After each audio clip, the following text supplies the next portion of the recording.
Corintios capítulo 15, versículo 12, allí en nuestras Biblias. Pero si se predica de Cristo, que resucitó de los muertos, ¿cómo dicen algunos entre vosotros que no hay resurrección de muertos? Y hasta allí nomás, hermanos. Luego vamos a seguir leyendo. Y hermanos, avanzamos un paso más, un escalón más, y llegamos al capítulo 15 aquí en la primera carta a los Corintios, y estamos diagnosticando la inmadurez. Estamos viendo los síntomas que están revelando esta condición, para que nosotros también podamos considerar quizás en nuestra vida si hay alguno de estos síntomas. Hermanos, en este sentido vemos que aquí la iglesia de Corinto tenía muchos bienes de parte de Dios. Pero el problema era que ellos habían dejado de depender del Evangelio. Habían dejado de depender de la gracia de Dios. Y por lo tanto su vida se detuvo. Y cuando la vida se detiene, la vida cristiana, la vida espiritual, la relación con el Señor deja de profundizar, de enraizarse en Él, pues vamos a caer en ese estado que se llama inmadurez. Actuar de una forma inmadura delante del Señor y con sus asuntos espirituales. Y la iglesia precisamente está haciendo eso. Problemas, por ejemplo, como aquel que le quitó la mujer a su padre, era un síntoma de la inmadurez espiritual. Problemas como que en la cena del Señor se estaban emborrachando y tomando ese tiempo de una forma indigna. Problemas, hermanos, como el uso de los dones solamente como una competencia, a ver quién es más grande, quién es más importante dentro de la iglesia. Pero no terminaban allí los problemas, porque Pablo tiene que seguir avanzando, hermanos, y tiene que tocar un tema más con respecto a la conducta de los hermanos de Corinto. Y saben, hermanos, que aquí hay un problema doctrinal. Hay un problema de la palabra del Señor. Los hermanos de la iglesia de Corinto estaban teniendo un asunto más con el cual estaban tropezando. Ellos habían aprendido bien la palabra del Señor. Pero a medida que pasó el tiempo, ellos empezaron a cambiar asuntos importantes, fundamentales de la Escritura, de la esencia de la fe. Y en este caso, mis hermanos, como leemos en el versículo 12, ellos estaban cambiando y estaban allí tergiversando el asunto de la resurrección. ¿Y saben, mis hermanos, cuál es el síntoma de un inmaduro? Que con el largo del tiempo cambia su pensamiento con respecto a la palabra de Dios, cambia su pensamiento con respecto a la enseñanza, y arrastrado por distintas cosas va a terminar cambiando la doctrina, abandonando los fundamentos de la fe, como sencillamente está haciendo aquí la iglesia de Corinto. El asunto del crecimiento espiritual es vital en nosotros, hermanos. Si dejamos de crecer, las enseñanzas de la palabra de Dios empiezan a quedar de lado, se empiezan a descuidar, dejamos de mantenerlas, hermanos, y vamos a caer en este pozo negro. Sencillamente de cambiar la palabra del Señor. Ahora, hermanos, por eso vamos a mirar aquí el síntoma de cambiar la palabra de Dios. Bien, hermanos, mire allí nuevamente el versículo 12 conmigo, por favor. Dice: pero si se predica que Cristo resucitó de los muertos, ¿cómo dicen algunos entre vosotros que no hay resurrección de muertos? Ahora, mis hermanos, ¿en qué sentido estaban cambiando la doctrina de la resurrección? Porque ese es tema central del capítulo 15. Cuando se les predicó el Evangelio, cuando Pablo llegó a la ciudad de Corinto y estuvo allí sembrando la palabra del Señor, él les habló de lo que es el Evangelio, que vamos a verlo en un momento. Que Cristo murió, fue sepultado y resucitó al tercer día. Y ellos, con gusto, con gozo, aceptaron esa verdad de Dios, la recibieron en sus vidas, en sus corazones, pusieron su fe en ello. Y saben, mis hermanos, esto era algo muy apreciado por la iglesia y lo seguía predicando. Ellos no tenían el problema en aceptar que Jesucristo había resucitado de entre los muertos con su cuerpo, que se había levantado allí de esa forma. Pero ahora cuando lo relacionaban con ellos, cuando la resurrección se relacionaba con cada uno de los creyentes, allí cambiaba el punto de vista. Sí podemos aceptar que Jesús se levantó de entre los muertos con su cuerpo, pero cuando la resurrección se ejecute, nosotros que somos los creyentes no vamos a resucitar de esa forma. ¿Y saben por qué había surgido este pensamiento, hermanos? Este pensamiento se había presentado en la iglesia por la cultura. La ciudad de Corinto se caracterizaba por tener allí ciertos grupos filosóficos que decían, no hay resurrección. Eso no existe. Cuando Pablo, por ejemplo, llegó a Atenas y les predicó acerca de la resurrección, se burlaron de él. No aceptaron ese hecho y lo despreciaron. Ese era el tema cultural del momento. No hay resurrección. No hay una resurrección corporal. No hay un levantarse entre los muertos. No va a haber un juicio final. No hay nada de eso. Cuando se acaba la vida, se acaba. Por lo tanto, debemos aprovechar para vivir en este tiempo.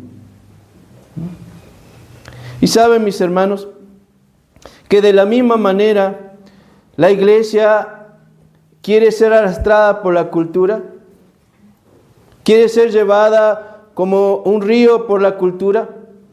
La cultura quiere influenciar y quiere dictaminar lo que nosotros creamos, hermano. ¿Saben que hoy en día no es popular disciplinar a los niños? Hay una corriente que dice que no se les puede ni gritar, que se les debe tratar con amor, con palabras suaves y hablarles, y que si usted levanta la voz siquiera un poco nada más, ya el niño puede ir a la justicia y denunciarle a usted. ¿Saben, mis hermanos? Eso es algo cultural, eso es algo que está marcando allí el ritmo de la sociedad y que quiere influenciar también en la iglesia, en la doctrina de la iglesia, meterse en el corazón de la iglesia. ¿Qué dice la palabra de Dios con respecto a este asunto? Disciplina al niño con vara y no morirá. ¡Wow! ¡Qué diferencia! ¡Qué tremendo abismo que se crea entre un pensamiento y otro, hermanos! Porque, hermanos, la cultura y la palabra del Señor no caminan juntos. Lo que dictamina la sociedad, lo que piensa la sociedad con respecto a muchos temas, no es el pensamiento de Dios con respecto a esos asuntos. El matrimonio igualitario, el aborto, la muerte allí de los ancianos, todo ello, hermanos, son cuestiones vitales para la sociedad, pero que el Señor contradice en su palabra, o mejor dicho, la cultura contradice lo que el Señor dice en su palabra.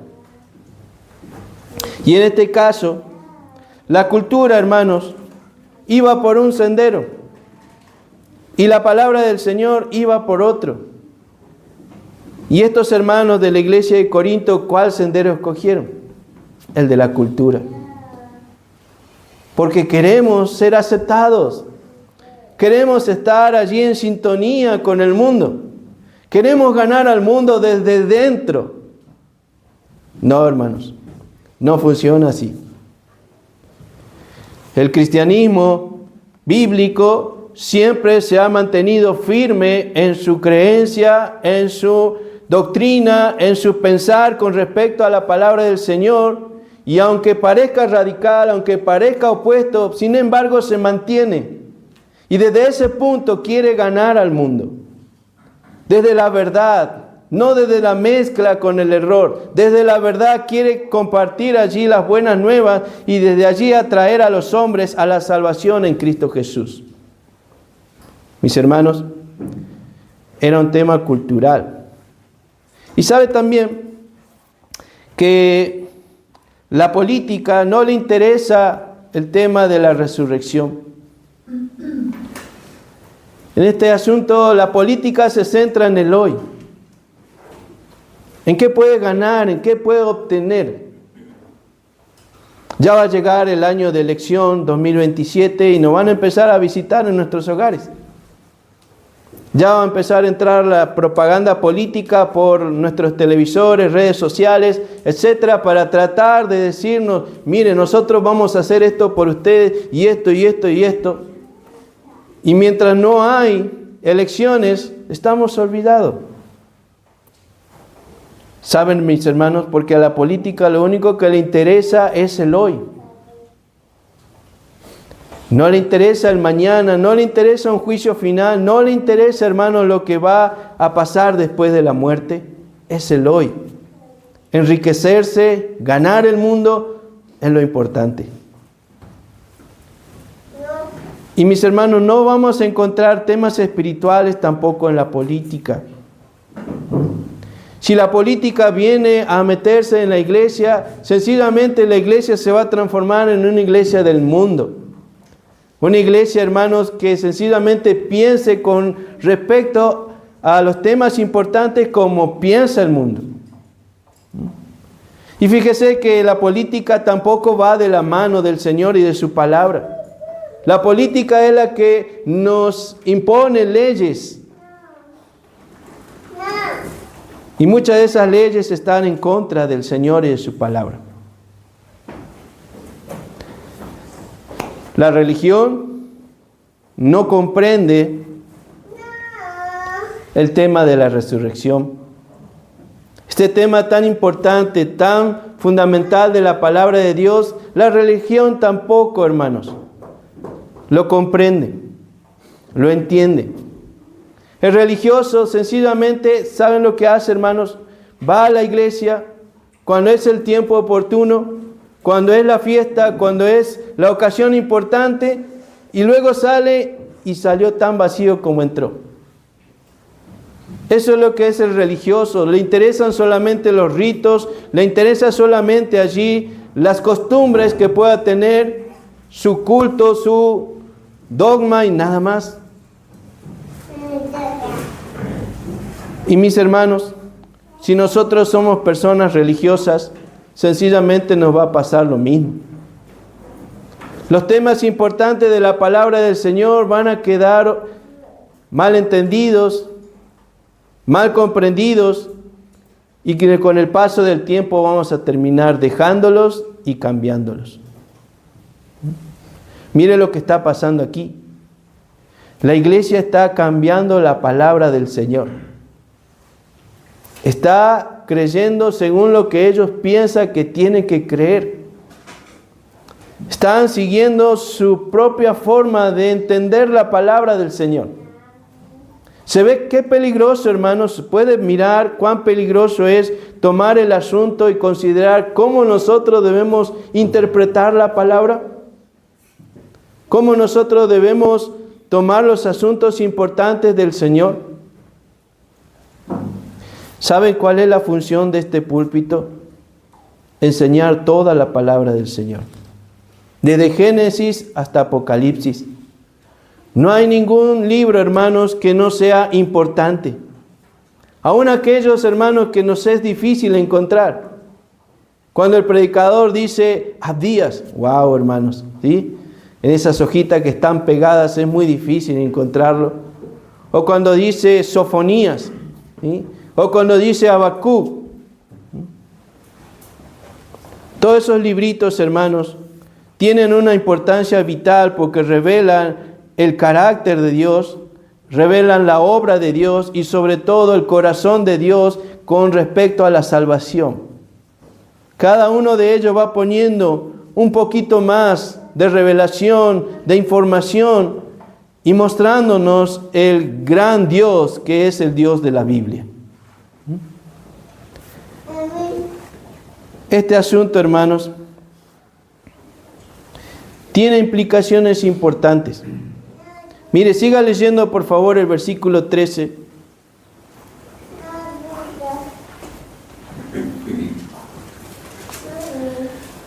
Dice, porque si no hay resurrección de muertos, tampoco Cristo resucitó. Y si Cristo no resucitó, vana es entonces nuestra predicación, vana es también vuestra fe. Y somos hallados falsos testigos de Dios, porque hemos testificado de Dios que Él resucitó a Cristo, al cual no resucitó. Y si en verdad los muertos no resucitan, porque si los muertos no resucitan, tampoco Cristo resucitó. Y si Cristo no resucitó, vuestra fe es vana, aún estáis en vuestros pecados. Ahora, ¿qué sucede, hermanos? ¿Qué es lo que está diciendo el apóstol Pablo aquí? ¿Cuál es la consecuencia de decir que no hay resurrección? Que nosotros no nos vamos a levantar. Ahora, ¿qué implica este tema de la resurrección? ¿A qué se está refiriendo? ¿Saben lo que va a suceder, hermanos? En algún momento que el Señor solo conoce. Los que han confiado en Cristo van a salir de sus tumbas y con su cuerpo transformado a la imagen de Jesús, se van a presentar delante de Él y van a estar con Él por toda la eternidad. El cuerpo, hermanos, su cuerpo, mi cuerpo, es un elemento fundamental en cuanto a la salvación. Su cuerpo no va a ser olvidado, su cuerpo no va a ser destruido, su cuerpo va a estar allí formando parte de usted por toda la eternidad. Pero de la misma manera, el cuerpo de aquellos que rechazaron al Señor Jesucristo y que van a ir a la condenación, esos también van a salir de sus tumbas con sus cuerpos y con sus cuerpos también van a ir a la condenación. Y Jesús dijo que hay una condenación de vida, una salvación de vida, una resurrección de vida, pero también hay una resurrección de condenación. El cuerpo es fundamental, hermanos. Está en los planes de Dios actuar con el cuerpo. Y negar que el cuerpo no va a tener parte en la salvación final, ¿saben lo que es sencillamente lo que está diciendo Pablo aquí? Es negar que Jesucristo resucitó con su cuerpo. Por eso, mis hermanos, el tema de la resurrección es importante. Y si nosotros, hermanos, negáramos y nos dejáramos llevar por la cultura y empezáramos a cambiar la esencia de la fe, ¿sabe lo que va a suceder? Es lo que dice Pablo aquí. Nuestra predicación del Evangelio carece de veracidad. Nosotros podemos hablar que Jesucristo se levantó de entre los muertos, que resucitó al tercer día con su cuerpo y que comió allí con sus discípulos y que les estuvo allí presentándose 40 días para hablarles de la palabra del Señor. Y podemos predicar eso. Pero luego, hermanos, si nosotros tenemos un actuar distinto y tenemos allí un pensar distinto con el paso del tiempo, esa predicación carece de veracidad. Es lo que está diciendo Pablo. Yo me presenté delante de ustedes, les prediqué la palabra del Señor, les anuncié que el Señor Jesucristo se levantó de entre los muertos y ahora ustedes dicen que no hay resurrección de muertos, pues sencillamente están negando que el Señor resucitó. Mis hermanos, es importante este asunto de la resurrección, porque si no quedamos como mentirosos, como engañadores, como fraudulentos, como dice la palabra del Señor. Pero aún más, allí un poco más adelante, Pablo dice que si negamos la resurrección del Señor, dice que el Evangelio, la predicación del Evangelio carece de poder. Aún estáis bajo vuestros pecados, dice. Si Jesús no se levantó de entre los muertos, dice, nada va a pasar. Si Jesús no se levantó de entre la tumba, si no se levantó allí triunfante sobre la muerte, nada va a pasar. Los que están confiando en Él son los más dignos de lástima, dice Pablo. No va a haber salvación para aquellos que confían en el Evangelio. ¿Saben por qué, mis hermanos? Porque la esencia de la fe está en la resurrección de Jesús. El poder de Jesús para salvar está mostrado cuando Él se levantó de la tumba, de entre los muertos. Y eso, por esa razón, hermanos, tiene radical importancia. Si nosotros decimos, no es importante la resurrección, sí es importante, hermano, porque si no fuera real, usted y yo estamos en vano aquí. Estamos cantándole a alguien que está muerto allí en la tumba, que se ha convertido polvo. Estamos esperando que vuelva y no va a venir. ¿Por qué? Porque sigue en la tumba. Pablo dice, aún estáis en vuestros pecados. Ustedes están esperando la gloria y no lo van a tener porque Jesucristo, si no resucitó, no ha hecho nada. Ese problema estaba allí, hermanos.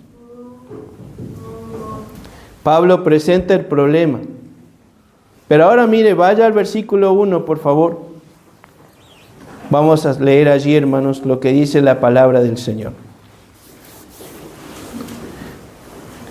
Además os declaro, hermanos, el evangelio que os he predicado, el cual también recibisteis, en el cual también perseveráis.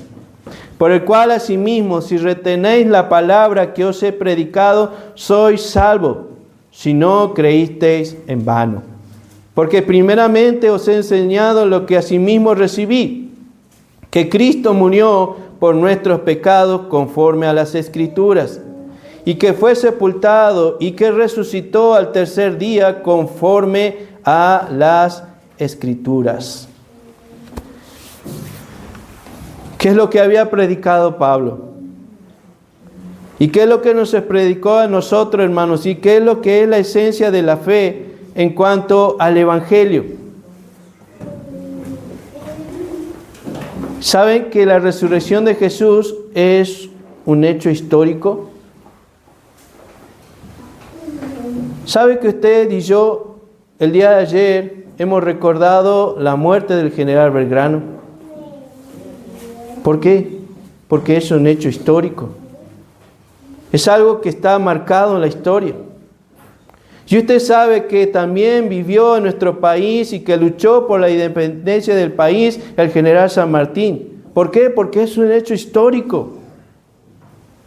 Y usted sabe que ha habido el éxodo jujeño y que el pueblo de Jujuy se fue a Tucumán y que abandonó todas sus posesiones. ¿Por qué? Porque es un hecho histórico. Está registrado allí en la historia, en su punto adecuado. Y la resurrección del Señor también es un hecho histórico. No es una fábula, no es una leyenda, no es un mito, no es algo que el cristianismo se ha inventado. No es como algunos piensan que hay un Jesús allí religioso, que el cristianismo se inventó para tratar de atraer a las masas y demostrar una imagen de Jesús que no es la real. No, la resurrección, hermanos, realmente ha pasado en un momento de nuestra historia. La línea del tiempo marca allí en un punto que Jesucristo se levantó de entre los muertos. ¿Saben, mis hermanos? La resurrección de Jesús no fue una casualidad. Estaba anunciada por el Señor. ¿Qué dice allí la palabra del Señor en el versículo 4 dice que Él resucitó al tercer día conforme a las Escrituras. Eso implica, hermanos, que los profetas y todo el Antiguo Testamento estaba preanunciando que este evento iba a pasar. Que cuando viniera aquel que el Señor iba a mandar desde la gloria para hacer la obra de salvación, ese se iba a levantar al tercer día entre los muertos. Y Jesús dijo, ¿ustedes han escuchado que Jonás estuvo 3 días y 3 noches en el vientre del pez? Jesús dijo, así el Hijo del Hombre estará 3 días y 3 noches en el fondo de la tierra. Ahora, impresionante, ¿verdad, hermanos? Porque ese evento marca la resurrección del Señor. La vara de Aarón, ese simple palo que usaba Aarón para apoyarse y para caminar, un día le dijo el Señor que pusiera esa vara y las demás varas de todos los líderes de cada tribu. Porque el problema era, ¿quién tiene el poder? ¿Quién es aquel que ejerce el sacerdocio? Y se le dijo, todos traigan sus varas y colóquenla acá en el templo, en la presencia del Señor. Y la vara que al otro día tenga fruto y que tenga allí hojas, esa es a quien el Señor ha escogido. Y en la mañana, cuando vinieron a mirar, la vara que estaba reverdecida era la vara de Aarón. Ese palo muerto que había sido cortado y que había sido preparado para convertirse solamente en un elemento para llevar a las personas, ese palo muerto volvió a vivir. Y ese palo habla de la resurrección del Señor. En cada lugar, en cada porción, allí, ya sea algún tipo, algún evento, el profeta anunciando, como por ejemplo el Salmo 16 diciendo, no dejarás que tu santo vea corrupción. Está anunciando la resurrección del Señor. El Señor en su plan perfecto y precioso, Él tenía marcado que el Señor se iba a levantar de entre los muertos al tercer día. Note, hermanos, tiene el tiempo exacto, 3 días y 3 noches. Y tiene el anuncio poderoso de que se va a levantar, aunque esté muerto. Pero saben también que este evento está atestiguado. Y mire, siga leyendo allí el versículo 5. Y que apareció a Cefas, y después a los 12. Después apareció a más de 500 hermanos a la vez, de los cuales muchos viven aún y otros ya duermen. Después apareció a Jacobo, después a todos los apóstoles, y al último de todos, como a un abortivo, me apareció a mí. ¿Y qué está diciendo Pablo? Pues la resurrección sucedió porque es un evento histórico. El Señor lo anunció y Él lo llevó a cabo conforme a la palabra que Él había preanunciado. Pero ahora también pone sobre la mesa y dice, hay testigos. Hay personas que han visto. Y mis hermanos, hay gente que dice que los que vieron a Jesús solamente sufrieron de alucinación. Que solamente fueron movidos por un estado psicológico desordenado. O hasta quizás un deseo de que sea así. Pero hermanos, yo creo que de acá los que estamos todos, podemos alucinar uno, ¿verdad? Y si alucinamos vamos a ver una cosa. Pero es muy difícil que 2, 3, 4 y hasta 5.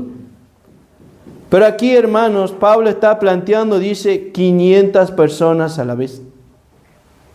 500 personas alucinando con respecto al mismo tema, con respecto al mismo asunto. Es imposible, hermanos.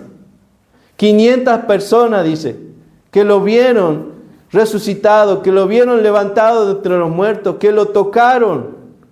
Ahora, no solamente eso, dice Pablo, que cuando él escribió, de esas 500 personas, muchos estaban vivos todavía. O sea que el lector podía decir, wow, hay muchos que están vivos, vamos a preguntarle a ver si es real. Y le preguntaban, ¿Jesús resucitó entre los muertos? Absolutamente, yo lo vi. ¿Y saben qué, mis hermanos?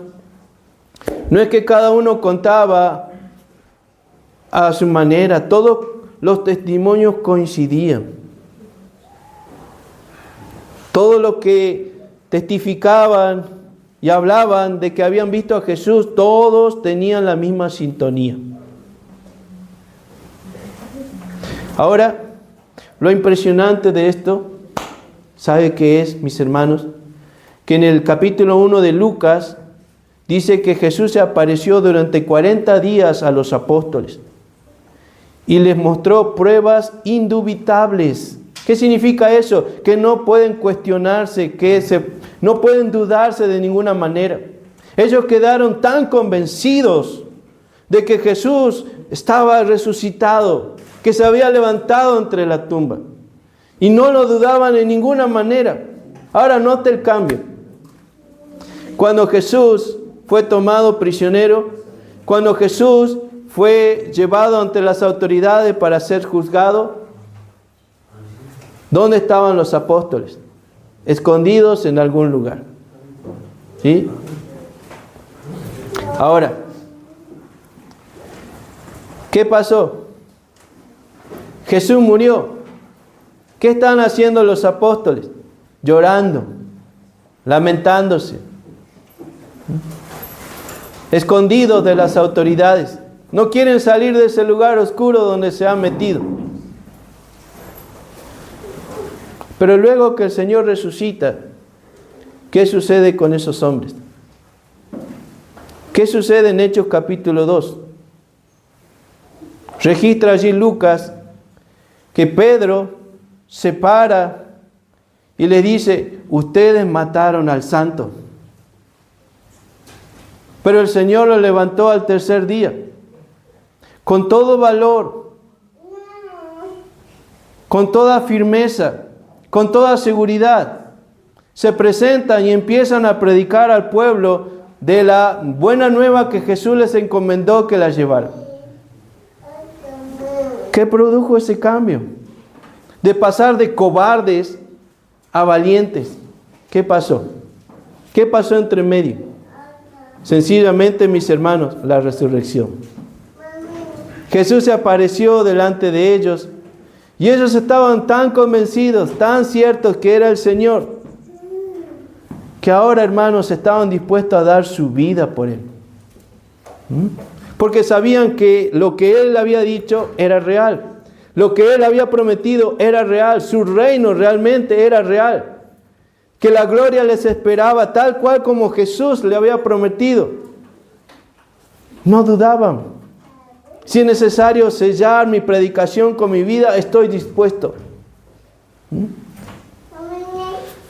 500 personas. El martirio de los apóstoles testifica que la resurrección es real. Y este testimonio me impactó muchísimo porque en una universidad,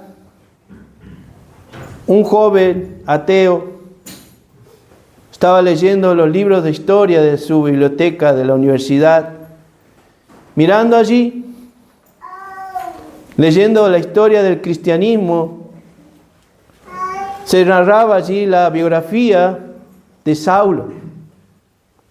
Y se decía que Saulo, que era perseguidor, que era allí asesino de los cristianos, que odiaba el cristianismo, se había transformado en Pablo, el mayor promotor y promulgador del Evangelio. Eso es solamente lo que decía el libro de historia, que de la noche a la mañana había pasado eso. Ahora este joven al leer el libro no podía entender qué es lo que había generado ese cambio de Saulo a Pablo, de perseguidor a predicador del Evangelio, hasta que habló con un pastor. Y al preguntarle, si yo no entiendo esto, ¿Cómo es que pasó esta cuestión en la vida de este hombre? ¿Cómo pasó de ser esto a ser esto? Y le llevó a Hechos capítulo 9. Y le dijo, mira, aquí está. Esta es la razón por la cual Saulo, el perseguidor, se transforma en Pablo, el predicador del Evangelio. Sencillamente por el encuentro con Jesús que había resucitado. Eso es lo que generó el cambio, la transformación en este hombre. Eso es lo que le llevó a abandonar su religión, a abandonar su posición, a abandonar todo lo que poseía para abrazar a Cristo, para seguir a Cristo, para predicar a Cristo, para vivir a Cristo y aún hasta morir por Cristo. Y él dice, para mí el vivir es Cristo y el morir es ganancia. ¿Qué es lo que generó esa convicción y esa declaración? El encuentro con Jesús resucitado. Mis hermanos, tenemos aquí múltiples testigos. Testigos que no están actuando por obligación, no están testificando por soborno, lo están haciendo por convicción. Pero no se olvide de el testigo más cercano que usted conoce. Yo y usted. ¿Cómo sabemos que Jesucristo está vivo, que Él resucitó entre los muertos? Porque Él vive en mí. Yo lo sé porque Él vive en mí. Yo lo sé y testifico que Él está vivo porque Él es real para mí. Porque Él ha salvado mi vida, porque Él ha transformado mi vida, porque Él me ha sacado de ese pozo de condenación y me ha llevado a la gloria. Yo soy el mayor testigo, si es posible por decirlo así, desde mi punto de vista, para decirle, Jesús está vivo. Mis hermanos, la resurrección del Señor estaba anunciada en la palabra del Señor. Hay testigos, pero la resurrección del Señor también anticipa.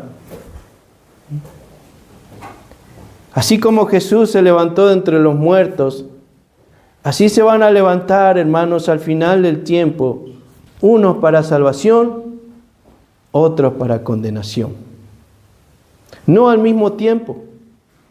No piense que esto va a suceder en el mismo punto de la historia. No. Los de salvación se van a levantar cuando Jesucristo venga, ya sea para buscar su iglesia o para establecer su reino. Allí van a disfrutar de esa resurrección para vida. Pero hermanos, aquellos que hayan rechazado al Señor, también en su momento se van a levantar. Y mire, acompáñame allí a Apocalipsis capítulo 20. Yo quiero solamente mencionar esto, no quiero profundizarlo. Pero mire por favor allí, Apocalipsis capítulo 20 y el versículo 11.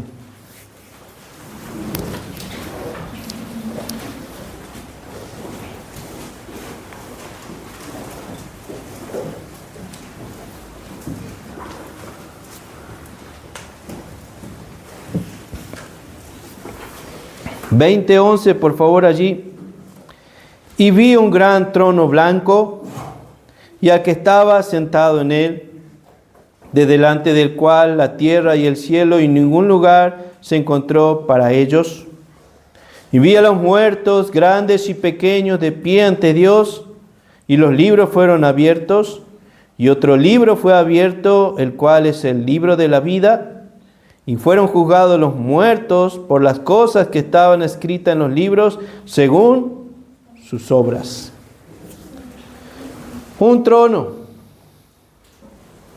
Y sentado sobre ese trono, alguien que es tan majestuoso, tan digno, tan sublime, ese que está sentado allí es Jesucristo. Y lo que dice el apóstol Juan en el versículo 12, dice, y vi a los muertos Esa palabra muertos significa muertos espirituales. Personas que no aceptaron la oferta del Evangelio. Personas que no reconocieron al Señor Jesucristo como su Salvador personal. Personas a quienes se le habló, se le compartió, a quienes se les dijo que había una salvación, que había un Salvador poderoso. Personas que cerraron sus corazones y le dijeron al Salvador: no, no te necesito. Vi a los muertos, grandes y pequeños, de toda condición social, de toda edad, grandes y pequeños, de pie ante Dios. ¿Qué significa esa expresión de pie ante Dios? Resurrección. Significa que esos que están allí están con sus cuerpos, cuerpo, alma y espíritu. Allí, de alguna manera transformados delante de Dios, delante del Señor Jesucristo para ser juzgados. Y note cuál es el final de toda esta historia, versículo 15. Y el que no se halló inscrito en el libro de la vida fue lanzado al lago de fuego. Alguien dijo que este es el versículo más triste de la Biblia. ¿Saben, mis hermanos, cómo irán todas estas personas que están de pie en este juicio que delante de Jesucristo? ¿Cómo irán a la condenación con sus cuerpos? Mientras que hay algunos y una gran multitud va a estar allí delante del Señor Jesucristo con sus cuerpos transformados para disfrutar de la gloria, para disfrutar de la eternidad con Él. Estos que le han rechazado pues van a estar toda una eternidad en la condenación con sus cuerpos. El cuerpo se vuelve polvo. El cuerpo allí está en la tumba, pero está esperando. Esperando cuando la voz del Señor diga a quienes murieron allí confiando en Él: venid a casa. Vamos a la gloria, vamos a la patria celestial. Y todos ellos van a levantarse y van a salir al encuentro del Señor. Pero también la voz poderosa del Señor va a convocar a todos aquellos que rechazaron al Señor. Y van a ir al encuentro de Él y van a ser juzgados solamente para mostrarle, decirle: esto es lo que te condena. Van a ir a la condenación. La resurrección del Señor anticipa eso. Que todos van a sufrir una resurrección, ya sea para salvación o ya sea para condenación. Usted puede estar seguro que va a ser así. ¿Saben, mis hermanos? Pablo fue muy claro con respecto a este asunto. Ellos lo aceptaron, lo recibieron, se gozaron en esta verdad. Pero, mis hermanos, cuando no mantenemos, cuando no estamos firmes en la palabra del Señor y en nuestro crecimiento espiritual, empiezan a pasar estas cosas. Sencillamente empezamos a imponer nuestro punto de vista sobre estos asuntos importantes. Y nos dejamos arrastrar. Y terminamos dudando y negando cuestiones importantes de la Escritura. Quisiera compartirles, por último, hermanos, algunos tips de lo que debemos hacer con lo que aprendemos. Lo primero, hermanos, atesorar lo aprendido. Usted y yo debemos aprender a atesorar lo aprendido. Venga a la casa del Señor, venga al encuentro de su Salvador, dispuesto a que Él le hable a usted.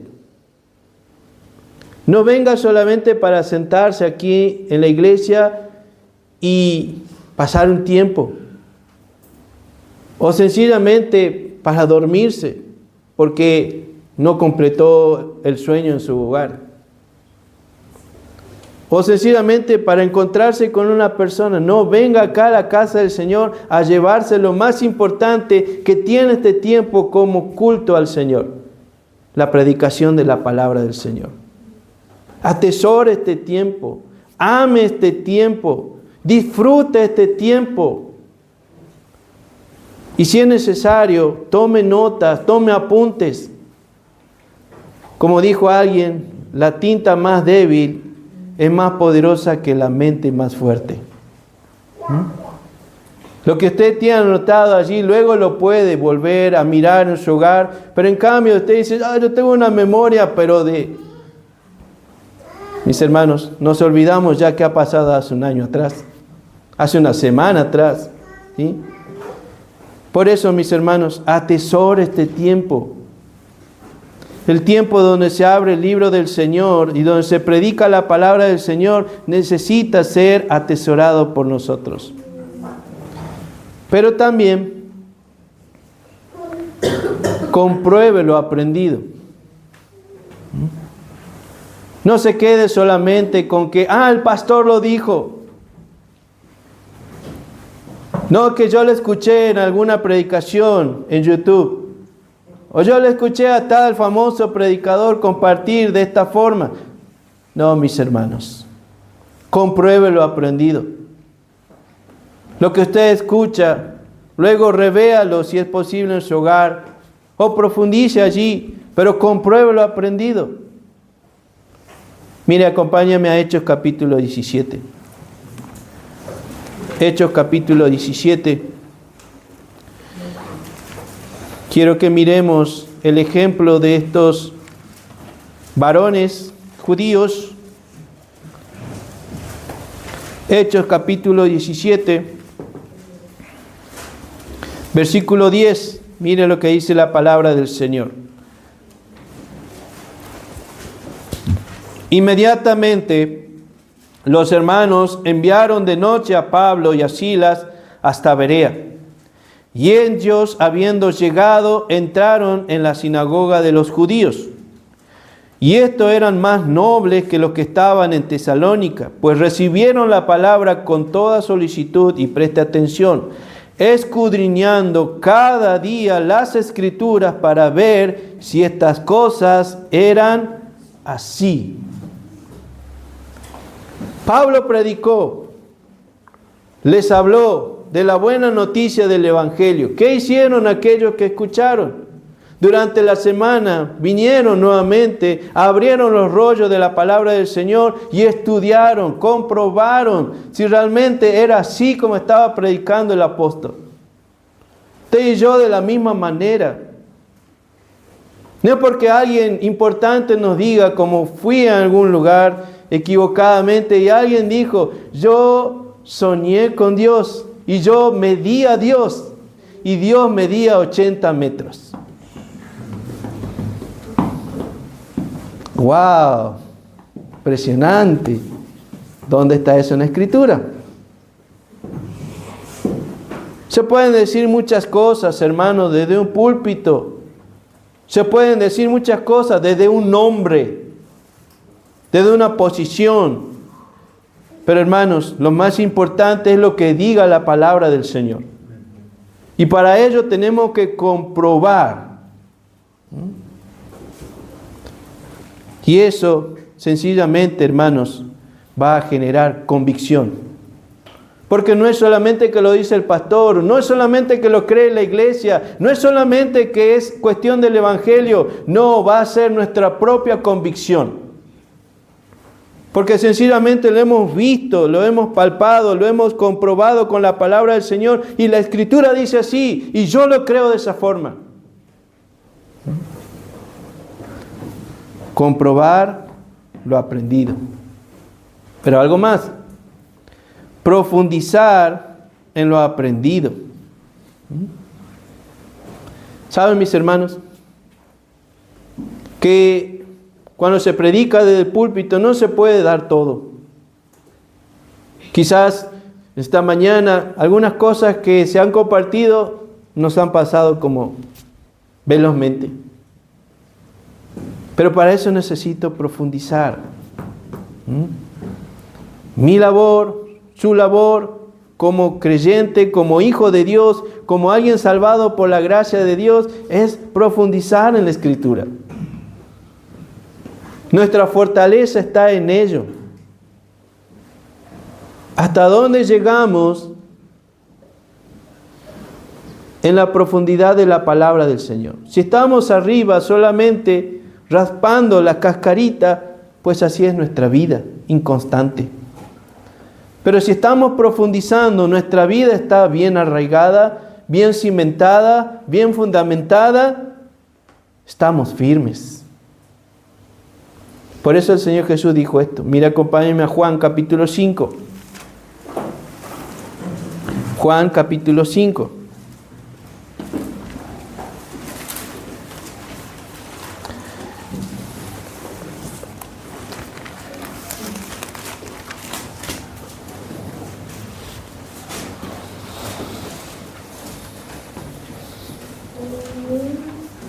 Juan capítulo 5, dice la palabra del Señor: escudriñad las Escrituras, porque a vosotros os parece que en ellas tenéis la vida eterna, y ellas son las que dan testimonio de mí.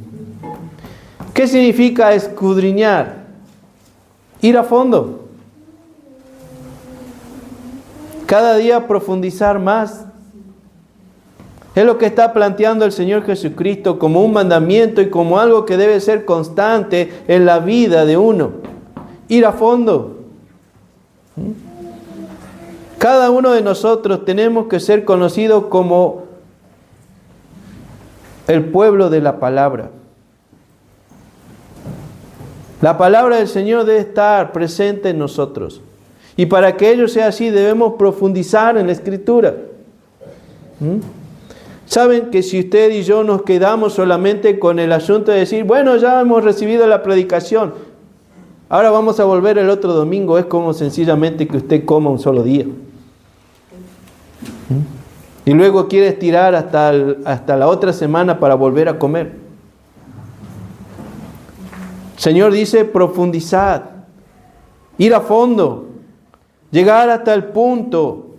Y ¿saben cómo puede usted darse cuenta? ¿Cómo puedo darme cuenta yo de que estamos leyendo la palabra del Señor correctamente? ¿Qué dice Jesús aquí? Ellas dan testimonio de mí. Cuando usted y yo podemos encontrar a Jesucristo el Señor en ese pasaje que estamos estudiando, estamos yendo en la dirección correcta. Estamos estudiando correctamente la Escritura, estamos profundizando y estamos llegando al lugar donde el Señor quiere que lleguemos. Profundizar. Su Biblia, mi Biblia, no es para que esté cerrada en la semana. Es para que esté abierta. Es para que nosotros estemos pasando allí tiempo, hojeándola y marcándola si es necesario. Si a usted le gusta marcarla, pues márquela. O haciendo anotaciones en su cuaderno. Pero profundizando. Mis hermanos, la Escritura nunca tiene que estar cerrada en el hogar. Y con respecto a lo que hablamos ayer, el hombre que teme a Dios es el que abre la Escritura. El hombre que teme a Dios es el que pasa tiempo con la Escritura. Ama la palabra del Señor y desea saber más de ella. Escudriñar las Escrituras.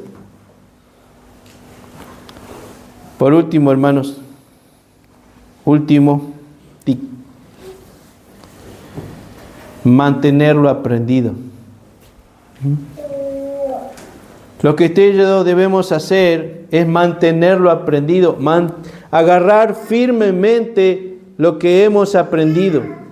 Y debe ser nuestra creencia por el resto de nuestras vidas.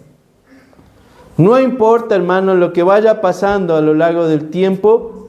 No importa si algunos deciden cambiar su forma de creer e ir por otro camino. No importa eso. No importa que algunas iglesias se cierren. ¿Por qué? Porque al hablar de eso no es popular y nadie quiere ir ahí.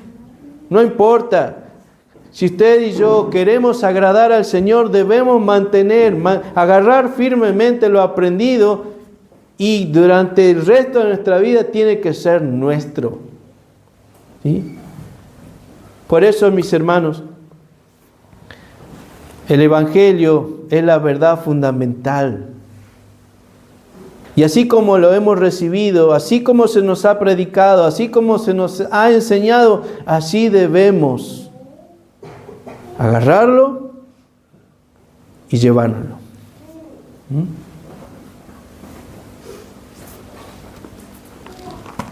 Se termina cambiando, hermanos, cuando no se profundiza.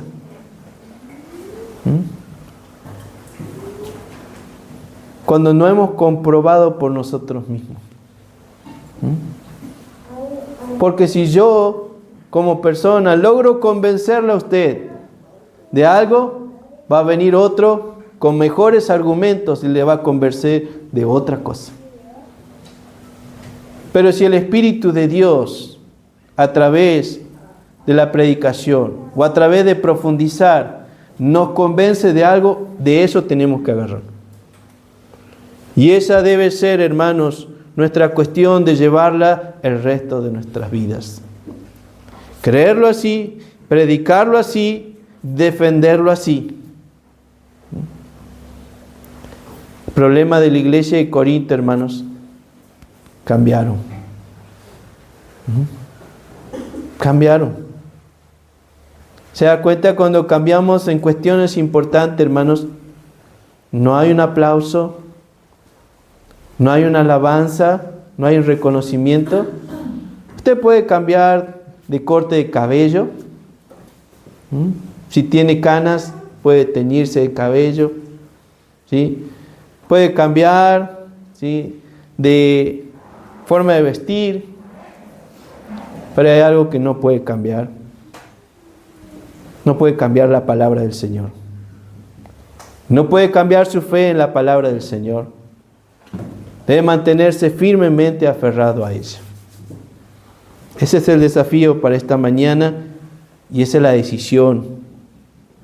Pedirle al Señor que nos ayude a mantenernos firmes en lo que creemos. Vamos a orar.